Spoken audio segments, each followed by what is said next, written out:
Y a-t-il quelque chose dans l'au-delà? Ce soir, notre émission parlera de chiromancie et de phrénologie. Et je vous présente notre expert, Miss Emily Grimley. Ah, hello! Ah, merci infiniment. Quelle joie pour moi d'être ici. Ah, que je suis heureuse. Miss Grimley, croyez-vous que la chiromancie et la phrénologie nous permettent de mieux connaître les êtres qui nous entourent? Oh, c'est sûr, en particulier quand les sentiments sont concernés. À toutes les filles, je dis, regardez son nez avant de prendre rendez-vous. Je leur dis toujours ça. C'est une espèce de manie. Il y a autre chose. Examinez sa tête bien avant de vous marier. Parce que je crois que chaque homme, avant de se marier, devrait se faire examiner. Je pense qu'il faut, enfin je le pense très sincèrement... Oh, pardon, excusez-moi. C'est indispensable.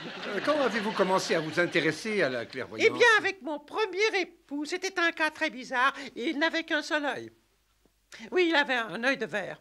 Et toutes sortes de boules. Oui, c'était comme une espèce de compensation, en quelque sorte. Je ne vois plus cette explication. Vous voyez, avec toutes ces boules, il voyait le futur, et souvent... Qu'est-ce que c'est? Bien sûr, vous lisez les lignes de la main aussi. La main, les pieds, la tête, toutes les extrémités du corps.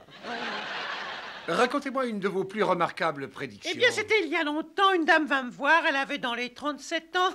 On arrête là. 37.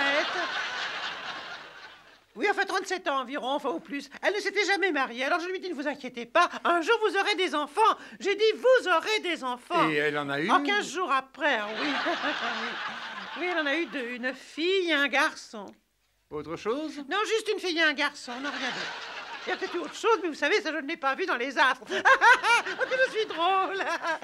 Maintenant, ça suffit. Ensuite, je suppose que... Oui, eh bien, un jour, un homme d'une robustesse vraiment incroyable est venu en consultation. Et alors, il était absolument obsédé par la mort. Je lui ai dit, pas d'inquiétude, vous vivrez 80 ans. Il a dit, mais j'ai 80 ans. Je lui ai dit, je vous le disais. Vous voyez? Non, je n'ai jamais fait d'erreur. Bien, ce soir... ça suffit, là. Ce soir, nous allons procéder à quelques tests de vos dons. Oui. Et nous avons choisi pour cela quelqu'un de totalement inconnu, pris dans la rue, ce qui élimine toute tricherie possible. C'est une excellente Je vais vous idée. demander de rester assise là et de nous parler de votre volontaire, simplement en regardant ses mains. Voulez-vous me tendre la main, s'il vous plaît? Merci. 9 minutes. Oh. Un peu trop familier, peut-être. Oui, cette main est courte et selon son aspect, c'est une main féminine. Et si on se réfère à cette ligne-là, vous êtes décédé. Je ne peux rien dire d'autre sur cette main. Est-ce que je pourrais en avoir une autre? Bien sûr, on n'est jamais certain. Je peux toutefois vous dire que cette main peut un jour trouver de l'or. Et vu l'état de ses ongles, il y a déjà un certain temps qu'elle doit creuser. Est-ce que je peux toucher la tête, cher monsieur? Ce serait curieux. Oui, ce serait très curieux et très intéressant. Et, oui, je peux en effet vous apprendre bien des choses. Oh oui. Est-ce que j'ai le droit de poser une question? Oui. Cette demoiselle à quel âge?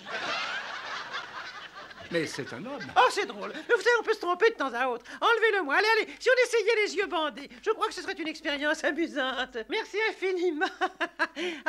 Non, je pense que comme ça, ce sera plus aisé pour sentir les choses. Oh oui, c'est bien mieux, oh oui. Ah oui, oh, à présent, c'est lumineux. Oh, vous êtes doux comme un fruit. Non, par ici. Qu'est-ce que c'est que ça? Oh, vous m'avez joué un tour. Vous savez, on m'a déjà fait un coup pareil plusieurs fois. Non, ça, c'est un melon, j'en suis sûre. Mais je reconnais très bien, enfin, c'est plein d'eau. Non, je reconnais, c'est un melon. Non, pas du tout. Je vois, oui, je suis peut-être allé un peu vite. Non, ce serait plutôt une noix de coco. C'est bizarre. Je vois que ce gentleman a près de 42 ans. Et qu'il mesure 1,80 m et qu'il a toujours eu une vie d'ivrogne et de débauché. Ah, voyons ça. Oh, succès. Encore un succès. Oh, que je suis heureuse. Succès. Oui. Mais je n'ai pas 42 ans. Eh bien, patientez, ça peut venir. Je vois que vous les avez eus. Voilà ce que je voulais dire. Et je n'ai pas 1,80 m. Non, mais vous auriez pu si vous aviez avalé davantage de potage et avalé davantage de porridge. Vous seriez beau et fort. Vous comprenez ça? Et je n'ai pas eu une vie d'ivrogne et de débauché. Vous prétendez que vous vous êtes toujours contenté d'être dans cet état-là? Oh. Mon Dieu, mais dites-moi que je rêve. Je crois que c'est de l'escroquerie. Vous ne pouvez pas lire dans les bosses de ma tête. Et pourquoi ça? Parce que je n'en ai jamais eu. Eh bien maintenant, tu vas en avoir.